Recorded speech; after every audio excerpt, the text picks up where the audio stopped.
Hello. Today I'm going to be answering some questions about the campaign and the expectations moving forward. The last thing I want to do is set the expectations wrong before the campaign starts.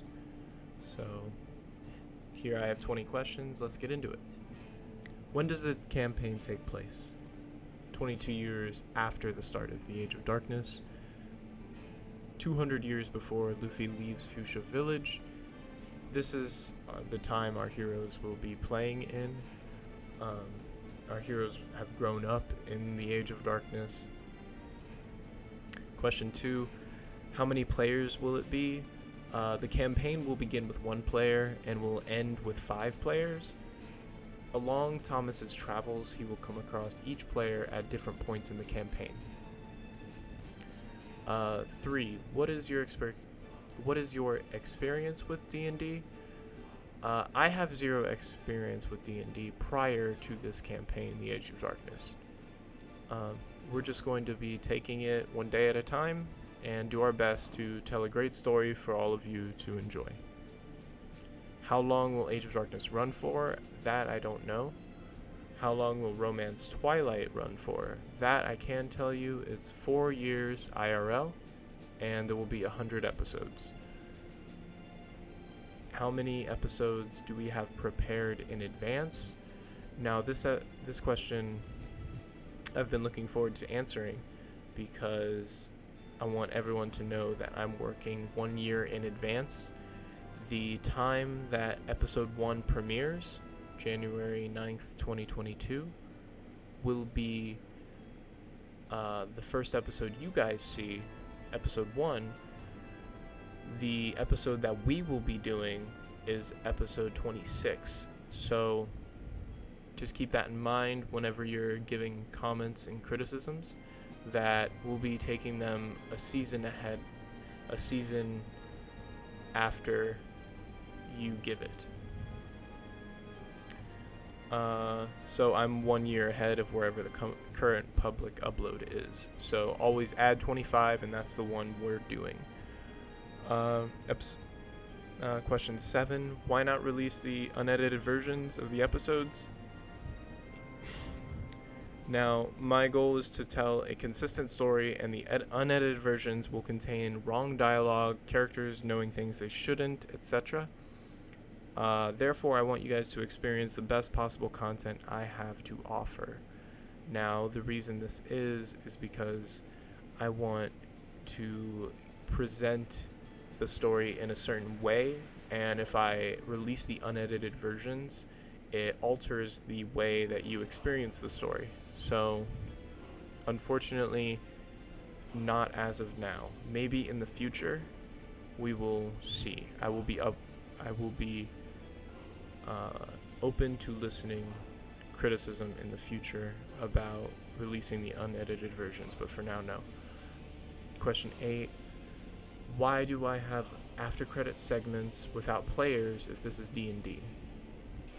Now, I will be doing after credit segments, so when I say to be continued, that will mean the episode's over. I'll roll the credits, and after that, there will be a small, sometimes not so small, segment between NPCs talking or telling a flashback or telling a flash forward.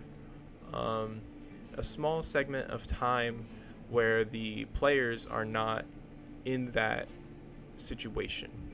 This is for you guys, the audience, to understand further the story and the implications of the future events. So hopefully you enjoy that.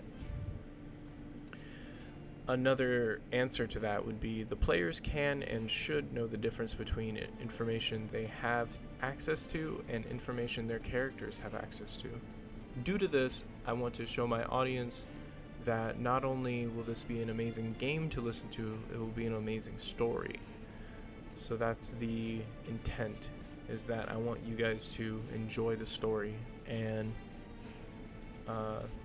having after credit segments give you something to look forward to outside of the players. Will there be any visuals apart from the opening and ending? Hard no. Age of Darkness is at its core an audio product. Showing maps, character designs, etc. will only serve to use up more of my time that is necessary, as well as be irrelevant to the editing process, as most people are just going to be listening to my campaign, not watching it. Now, there will be character designs. So just like Rustage, how he does his character designs in the openings, in the thumbnails, I will also be doing character designs in the thumbnails. However, I will not be doing face cams. That's just not something applicable to my players. One of my players plays on their phone. Another is shy on camera, so that's just going to have to be like that. Question 10. What is your experience with One Piece? I am currently caught up to the manga. I stay relatively caught up on the anime and the manga. The anime, I'm typically maybe 20 to 30 episodes behind at any given time. As of recording this, it is May 27th, 2021. You guys will be seeing this July 9th, 2021. And I am on episode 947, which is the Udon prison. So that will give you a rough estimate. I'm about 30 to 40 episodes behind, I think. I'm not quite sure, but I don't think it's that big of a deal. I'm not a super fan like those of Tekken 101, or let's say like Too Spooky, the crew that do the popular One Piece D&D. That's not me. I don't have that kind of experience with the story. However, I will be doing my best, and hopefully there will be little things that I miss. And if I do miss them, question 11, what if there's something in the campaign that contradicts something else? My first thing to this is hopefully let me know, and I will address it ASAP. If it's something that I cannot address in the future, I will be deciding that it is a retcon. Unfortunately, when you're telling a long-standing story, there will be elements that contradict one another, and instead of pretending that they don't exist, I will be addressing them, and if you keep an eye out for it, that would be much appreciated. Just let me know. There's only so much I can catch, and I'd like to share the story and have it be as understanding as possible when it comes to this. I will be addressing all retcons I make to the campaign in one place in the future. Keep tuned right here for updates. I don't know where I'll be putting retcons for now. For my players, it's in Discord, but that's not applicable to YouTube. So I will be keeping you guys updated there. Why do you wait so long between recording and releasing an episode? Question 12. This part is important to address, as being 1 year behind my players' experience and what my audience experiences is understandably different to what is the norm on YouTube and D&D in general. I need time, and frankly, I do all of the work on the series besides actually playing the game myself. There are times when my players miss sessions. There are times when I don't feel like editing. There are times when the world building and scripting becomes overwhelming for me.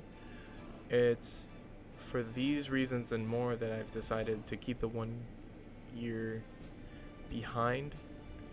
I've decided to keep the campaign 1 year behind at all times to help relieve the pressure of a bi-monthly series.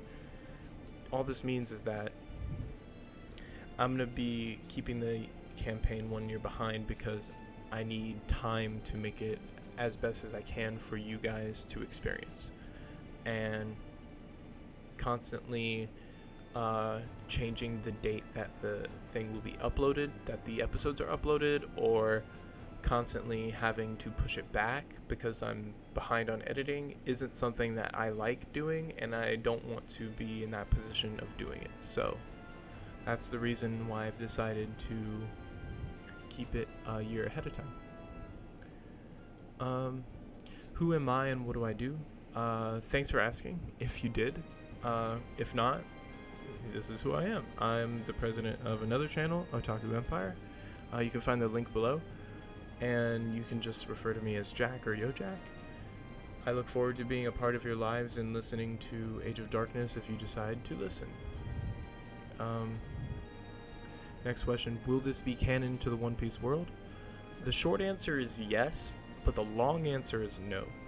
To sum it up as best as I can, I'm going to be doing my best to fit Age of Darkness into the world of One Piece and its canon. However, Oda will eventually, I know it, establish some aspects that will not align with my campaign.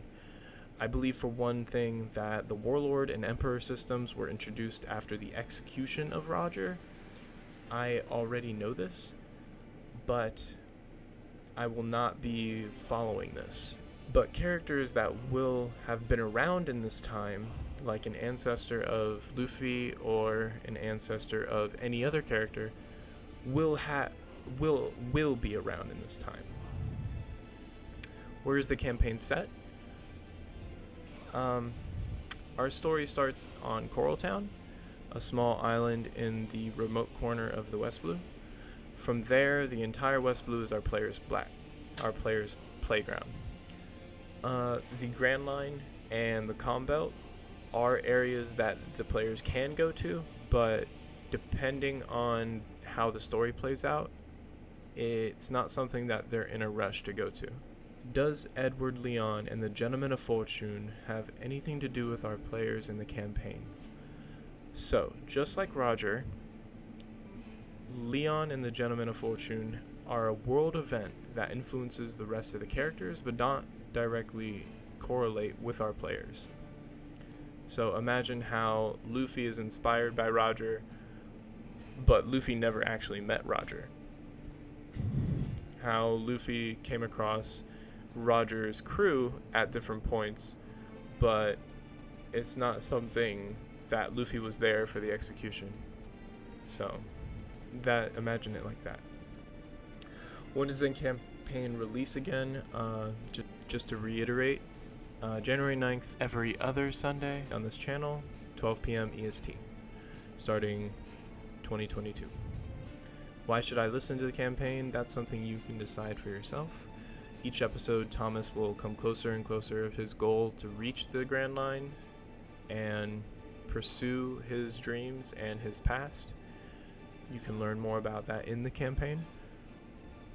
And who is this Thomas guy? Now, Thomas is the protagonist of the story, Thomas D. Lau, captain of a soon-to-be pirate crew. He washed ashore on Coral Town, and now he has to find a way off the island, but soon is entangled by the island's past. Where can I go if I have questions? You can leave your questions in the comments below, and if I haven't answered them, and if there's enough new relevant questions, I'll make a follow-up video. Thank you for listening, and I hope you're as excited as I am to listen in 2022.